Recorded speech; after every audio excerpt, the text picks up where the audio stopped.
अगर किसी और की बलि चढ़ा दी जाए तो भी जायज है। इन मिलावट खोरों के ज़मीर जैसे नीलाम हो गए हैं इस बाजार में शौक खरीदने के लिए।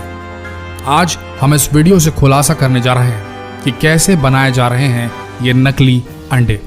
भारत में नकली अंडा बनाने का कारोबार फल फूल रहा है। यहाँ अंडे का अंदरूनी पीला भाग यानी कि योक और उसका बाहरी सफेद हिस्सा यानी कि एग व्हाइट सोडियम एल्गिनाइट, एल्यूम, जिलेटिन, खाने योग्य कैल्शियम से तैयार किया जा रहा है। इतना ही नहीं, इसमें पानी और खाने के योग्य रंगों को मिलाकर उसे हूबहू असली अंडे की शक्ल दी जा रही है। सबसे पहले हल्के गर्म पानी यानी गुनगुने पानी में पर्याप्त मात्रा में सोडियम एल्गिनाइट लेते हैं और इसे अच्छी तरह से मिलाकर अंडे के सफेद आकार की तरह तैयार किया जाता है।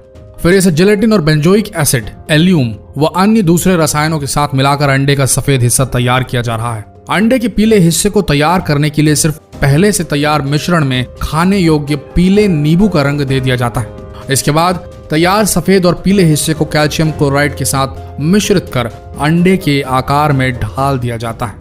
नकली अंडे के कारोबार का ये था असली सच। देखने में असली और नकली अंडे लगभग एक जैसे ही दिखते हैं।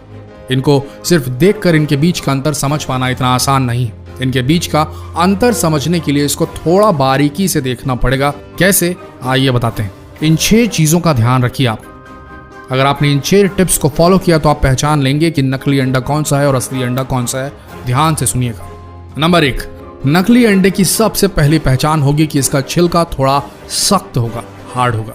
असली अंडे की तुलना में ये थोड़ा खुरदुरा भी होगा। इसके अलावा छिलके के अंदर रबर नुमा कोटिंग भी होगी। नकली अंडों की पहचान करने का एक आसान तरीका है उसकी चमक। अगर आपको अंडे के छिलके उजले और अधिक चमकदार नजर आए तो समझ लें कि अंडे नकली हो सकते हैं, क्योंकि असली अंडों पर ज्यादा चमक नहीं होती।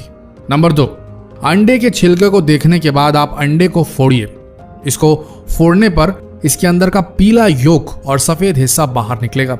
यहाँ आपको एक और चीज देखने को मिलेगी, वो ये कि नकली अंडे को फोड़ते ही उसे प्लेट में निकाल कर देखने पर इसका योक कुछ ही सेकंड में पिघलकर सफेद हिस्से के साथ मिलना शुरू हो जाएगा। वहीं असली अंडे का पीला योक तब तक नहीं पिघलता या फटता जब तक आप इसे खुद अपने हाथों से फेंटेंगे नहीं। नंबर 3, अगर आप अंडे को हिलाकर देखें तो असली अंडा कभी आवाज नहीं करेगा, जबकि नकली अंडे को हिलाने पर आप इसके अंदर से साफ आवाज आती सुन सकते हैं। नंबर 4, नकली अंडे के छिलके को जलाकर देखें तो इसका प्लास्टिक कोटिंग जल जाएगा। इसके जलने से बिल्कुल प्लास्टिक के जलने की बदबू जैसी स्मेल आएगी और ये धीरे धीरे आंच से सिकुड़ता जाएगा जैसे प्लास्टिक सिकुड़ता है। नंबर 5, नकली अंडों की एक और पहचान है कि पक जाने के बाद ये पानी में डूबते नहीं बल्कि ऊपर ही तैरने लगते हैं। वहीं असली अंडे उबल कर भारी हो जाने की वजह से पानी में डूब जाते हैं। नंबर 6, नकली अंडों को कई दिनों तक भी बाहर खुले में छोड़ दिया जाए तो भी इनमें ना तो मक्खियां भिनभिनाएंगी और ना ही चींटियां इनमें कोई भी इंटरेस्ट लेंगी, ना ही चींटियां आएंगी। इन 6 टिप्स का ध्यान रखिए और जितना हो सके इन 6 टिप्स को सभी के साथ शेयर जरूर करें। एक ही बात बोलना चाहेंगे, जो लोग सोचते हैं कि किसी का नुकसान कर वो अपना घर चला लेंगे, अपने शौक पूरे कर लेंगे, उन्हें तो ऊपर वाला देगा सजा। लेकिन अगर आप एक ग्राहक, एक जागरूक नागरिक के तौर पर यह जानते हुए कि इस जगह नकली अंडा मिल रहा है या आपके साथ कुछ घटा ऐसा और आपने दूसरों को सचेत नहीं किया, इस चीज की रिपोर्ट नहीं की, इन मिलावटी लोगों को शह दी, मात्र ये सोच के कि छोड़ो ना, क्यों लड़ने जाए उनसे, हम किसी दूसरी दुकान से ही ले लेते हैं। अगर आपने ऐसा सोचा तो याद रखना, आप भी इन मिलावट खोरों के बराबर जिम्मेदार होंगे इस जुर्म के। भारत में अंडों की बहुतायत में खपत होती है। अपना शरीर बनाने वालों से लेकर छोटे नन्हे बच्चों और कमजोर मरीजों तक को डॉक्टर अंडे खाने की सलाह देते हैं। ऐसे में अगर आपने जानबूझकर इन मिलावट खोरों की रिपोर्ट नहीं की तो आपसे बड़ा गुनहगार कोई नहीं होगा। दोस्तों, जितना हो सके फर्ज निभाइए अपना और इस वीडियो को भी भारत के हर कोने तक फैला दीजिए। धन्यवाद।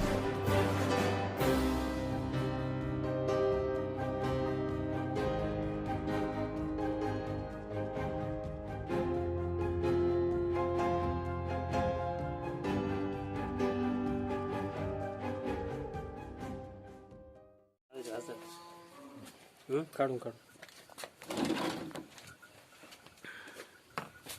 साधं पाणी आणून हा बुडवतो इकडे हा थांबा सारखं चालते चालते. एक मिनिट एक बघू बरं साधं पाणी आपलं थोडं जाऊ दे ना ती याच्यात घ्या ना बुडून तवर 2 मिनिटं पहिले एक बाजूला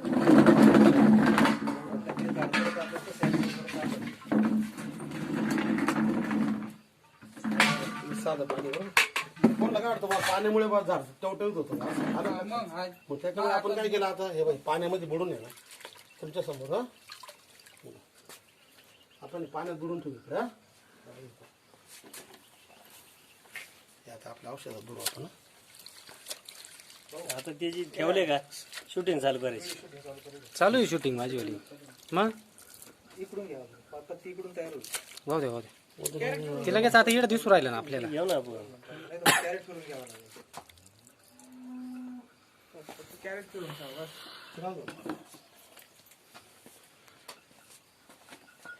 2 मिनिटं चला 2 मिनिटं जसं जसं पाणी खाली जाईल ना तेव्हा ते पत्ती वर उठायला लागेल. एक मिनिट सर आपल्या बाजूला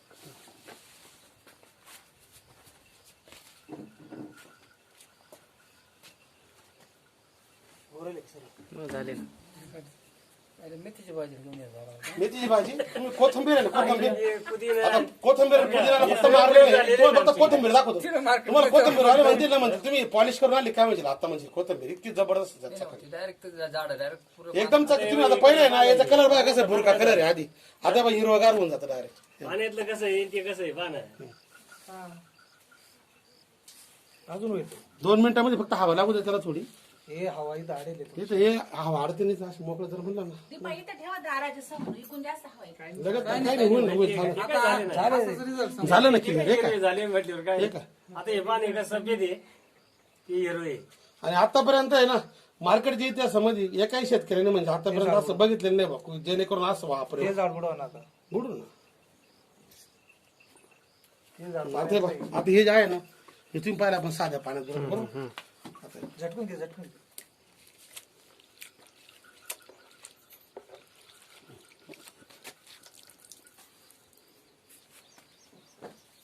बिलगलग होती. असं कोणत्या दुकानदाराने दाखवलं मला सांगा आता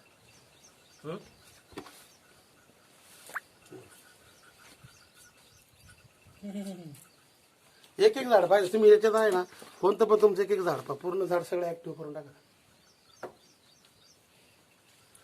आणि तुम्ही आता हे दोनही तास असं ठेवलं ना त्याच्यावर गवत, धरायचं. 2 तास सुकणार राहिलं ना हाय. हे फक्त बागेसाठी बागेसाठी डाळिंबाची किंवा याशीची द्राक्षाची याची बाग आहे ना म्हणजे वरती त्याच्यावर माल असताना वापरलं तरी चालतं त्याने काही म्हणजे साईड इफेक्ट कुठले येत नाही नाही आता हे साबण आहे फक्त भाजीपाला करायला हा? नाही, तसं नाही हे तुमच्या दृष्टीने साबण आहे थोडं ताकद आहे बा ती असं. एवढं ताकद आहे प्रॉडक्ट मध्ये ते तुम्हाला दाखवायचं तुम्ही जे म्हणता ना तुमचं सुकलेलं झाड आहे ना काय, त्याच्यावरती काय करायचं मगा भरून घेऊन जा त्याच्यावर टाकून पहा ऍक्टिव्ह कसं करते ते या पाटीतलं टाकून या. पाठीमधलं जे आहे ना, जास्त नाही टाकायचं त्यात थोडंसं मिक्स करू आपण थोडं थांबा आता. आळूचं पान आहे इकडे आळूचं पान आहे आळूच पान आहे का आळूचं नाही आपल्याला तंबाट्याचं ऍक्टिव्ह करायचंय. तंबाट्याचं नाही नाही आळूच्या पाण्याला सुद्धा जे तुम्ही इतर पाणी लटकत नाही ना याच्यात तुम्ही टाका आळूचं पाणी लगेच लगेच पाणी ताबडतोब म्हणजे स्टिकर स्प्रेडर ऍक्टिव्हिटी थांबा एक मिनिट एक पान आहे झालं फ्रेश.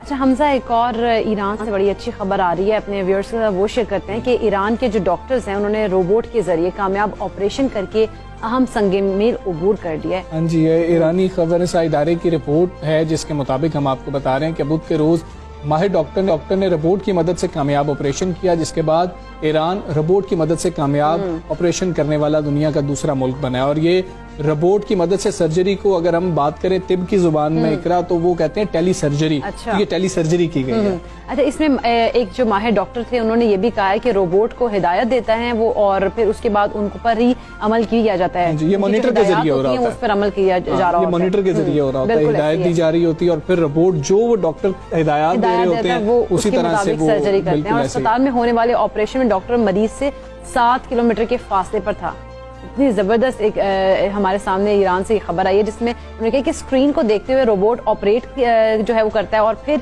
ये कामयाबी जो है वो हासिल हो जाती है, वो सर्जरी जो है अपनी कंप्लीट कर लेता है। सक्सेसफुल सर्जरी बिल्कुल ऐसी। और ईरानी डॉक्टर्स ने आजमाइश के लिए सबसे पहले ये जो रोबोटिक सर्जरी है, अब आप लोग ये भी सोच रहे होंगे कि जी कि ये कैसे किसी इंसान के ऊपर तजुर्बा किया जा सकता है, तो इंसान पर तजुर्बा ये नहीं किया गया। ये रोबोटिक सर्जरी के लिए एक कुत्ते का इंतखाब किया गया था जिसके पेट को चीरा गया और उसमें से रसौली निकाली गई थी और ये उसके ऊपर एक जो है किया गया तजुर्बा। और ईरान के खबरसां इदारे ने यह भी बताया इस हवाले से और कि हमने एक वीडियो भी जारी कर दी गई है जिसमें ऑपरेशन का अमल और डॉक्टर्स को रोबोट ऑपरेट करते देखा जा सकता है, किस तरह से मॉनिटर के जरिए रोबोट को बताया जा रहा है कि जी क्या ये करना है, रोबोट बिल्कुल वैसे ही करना है। बिल्कुल ऐसे ही है। और जो हमजा उनका वो प्रेस टीवी उन्होंने कहा कि रोबोट को सिस्टम से जोड़ने के लिए एक मोबाइल कंपनी ने अपनी खिदमत भी फराहम की थी। और यहाँ पर आपको बताते चलें कि इससे कबल जो है अमेरिका वो दुनिया का वाहिद मुल्क था जिसने रोबोट के जरिए जो है वो सर्जरी की थी और वो भी सक्सेसफुल थी और ये भी सक्सेसफुल है। ईरान दूसरे नंबर पर है। बिल्कुल ऐसे ही। आप देखिए 7 किलोमीटर का फासला हो वहां से।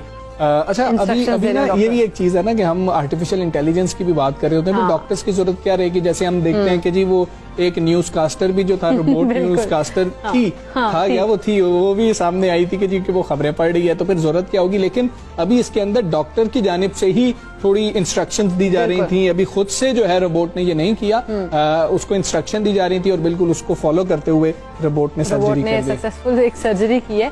लेकिन वाकई में ये तो एक अच्छी बात है। लेकिन ईरान की अगर बात की जाए तो ईरान के हवाले से खबर तो बहुत जबरदस्त है और हम उम्मीद करते हैं कि ऐसी खबरें जो है ना वो पाकिस्तान से भी इन फ्यूचर जो है वो आप जितना काम कर रहे होंगे उतनी बेहतरी आ रही होगी। और आप खुद जो है अगर देखें मुल्की सतह पर आप देख रहे हो तो आपकी इस तरह की बातें जब बाहर जा रही होती हैं उससे कितना फायदा हो रहा था। ईरान ने अपनी वैक्सीन लगवाई है, तो ईरान अपनी वैक्सीन भी लगवा रहा है ना, तो अब देखें वो किस तरीके से कोशिश कर रहे हैं कि जी कि हम खुद से सब कुछ कर रहे हो। तो साइंस एंड टेक्नोलॉजी के अंदर पाकिस्तान को भी बहुत ज्यादा कोशिश करनी होगी। ईरान जो है वो दूसरों पे डिपेंड नहीं कर रहा है, वो खुद एक इंडिपेंडेंट जो है वो कंट्री बन रहा है। तो हम उम्मीद करते हैं कि हम लोग भी ऐसे ही, हमारा पाकिस्तान जो है वो भी इंशाल्लाह इन फ्यूचर 7 किलोमीटर दूर से जो है यहाँ पर भी सर्जरी हो रही होगी।